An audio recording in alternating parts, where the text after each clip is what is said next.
Bonjour, je m'appelle Jérémy Gallel, je suis psychologue clinicien et cofondateur de Instalib.fr, le site qui vous permet de gérer votre installation en libéral, voire d'optimiser votre activité en libéral si vous êtes, tout comme moi, un thérapeute en activité libérale.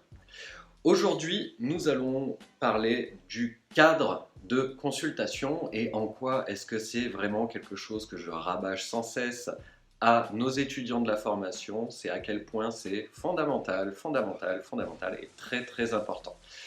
Pour la petite histoire, lorsque j'avais débuté mon activité, j'avais beaucoup comment on appelle ça, de lapins, c'est-à-dire des personnes qui prenaient rendez-vous et qui forcément ne venaient pas forcément, des personnes qui venaient une première fois puis qui ne revenaient pas une deuxième fois. Ça m'arrivait également d'avoir des impayés, enfin que des choses comme ça absolument insupportables. Et c'est en payant de la supervision, bien évidemment, ce que je conseille à tout le monde, à tous les professionnels en libéral, d'avoir une vraie supervision efficace qui vous permettent de vous remettre en question. Et cette supervision m'a fait mettre un cadre à mon activité et croyez-le ou non, du jour au lendemain, presque plus de lapins, plus jamais d'impayés. Et puis aussi, le fait d'avoir un cadre, chose qui m'a beaucoup étonné, c'est que ça aide énormément sur le syndrome de l'imposteur. C'est-à-dire que auparavant, bon, après, j'étais jeune diplômé, j'avais déjà travaillé en institution, mais en institution on est protégé, donc quand on se lance en libéral, c'est pas tout à fait pareil, et on peut plus facilement avoir ce sentiment d'imposture, de se demander si on est à la hauteur, si on est compétent, et en fait avoir un cadre solide sur lequel on s'appuie, sur lequel on se réfère, ça aide beaucoup par rapport à ce sentiment-là. Donc ça, c'est un point positif pour le thérapeute, mais il y a aussi un autre point extrêmement positif qu'il ne faut pas oublier, c'est comment est-ce que ça sécurise aussi nos patients ou vos clients, ça dépend de comment est-ce que vous les appelez. Et c'est vraiment un étayage pour eux, c'est vraiment, ils savent que vos séances, elles durent tant de temps, le tarif il est tel, si ils ne viennent pas à un rendez-vous, ils savent d'ores et déjà si vous facturez ou non, à combien de temps est-ce qu'il faut dire quand ils ne peuvent pas ou quand ils doivent déplacer ou annuler leur rendez-vous, toutes ces choses-là. Aussi, moi, ce que j'aime expliquer dans mon cadre, c'est ma façon de travailler. Et toujours à la fin, une fois que donc on fait la première séance, je leur fais une séance tout à fait classique.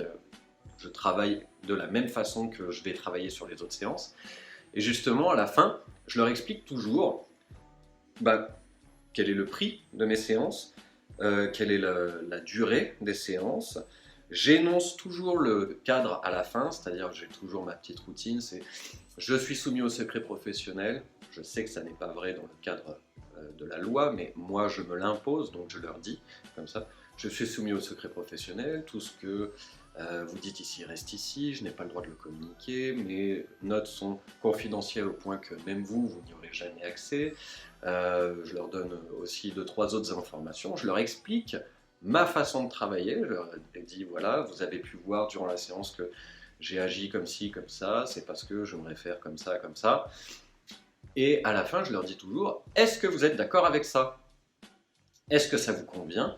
Ou est-ce que ça ne vous convient pas et vous ne voulez pas donner suite? Ça c'est ce que j'avais fait, prise de confiance en soi, c'est bon, je l'ai dit. Et aussi, il y a quelque chose de très important, c'est que votre cadre va permettre de véhiculer tout un tas d'informations verbales et non verbales à vos patients. Donc ça nourrit aussi le transfert, ce que nous on appelle le transfert, qui est la confiance et les pensées plutôt positives qu'on va essayer de mettre en place avec le patient. Donc vous voyez, établir un cadre, si vous êtes en activité libérale, c'est une des premières choses à laquelle vous devez penser. Vous devez vraiment rendre ça très intelligible, le faire aussi intelligemment, il faut que ça ait du sens, Il faut que ça ait du sens pour vous, pour que vous vous sentiez bien dans ce cadre-là, mais il faut que ça ait du sens aussi pour vos patients.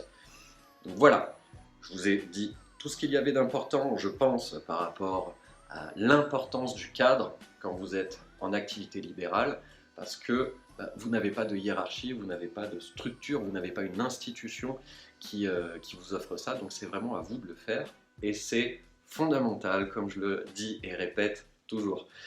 Donc, si vous voulez plus d'informations par rapport à ça, vous pouvez toujours vous référer au blog instahip.fr et du coup, il y a les articles qui sont en accès gratuit sur lesquels vous pouvez trouver tout un tas d'informations supplémentaires. Et sinon, je vous invite à cliquer sur le lien qui se trouve sous la vidéo pour avoir accès à 4 vidéos gratuites, mais que vous n'aurez que par mail. Et ce cycle de vidéos gratuits vous est offert par Instalib, donc cliquez sur le lien sous la vidéo. A très bientôt, au revoir.